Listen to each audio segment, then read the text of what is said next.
యోగాని ప్రపంచానికి పరిచయం చేసింది భారత్. అందుకే యోగా విశ్వగురు అయింది భారత్. మానసిక ఒత్తిడిని దూరం చేయాలంటే యోగాకి దగ్గర కావాలి.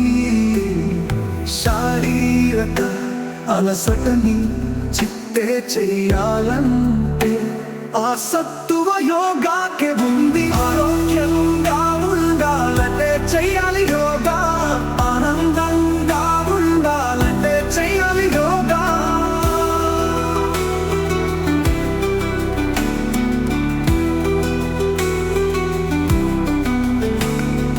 పెద్దగా ఖర్చు లేనిది యోగా.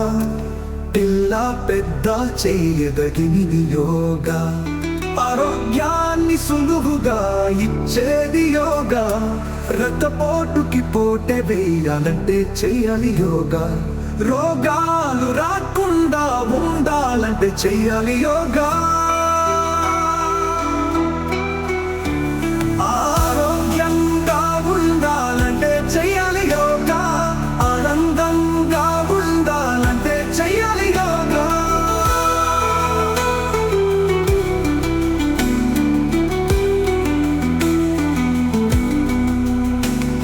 శరీరం దూది పింజరా అవ్వాలంటే చెయ్యాలి యోగా.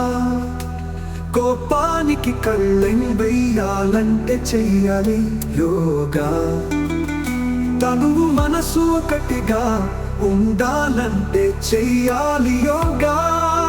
ప్రకృతిలో నేను ఒక భాగమని చెప్పేదే యోగా.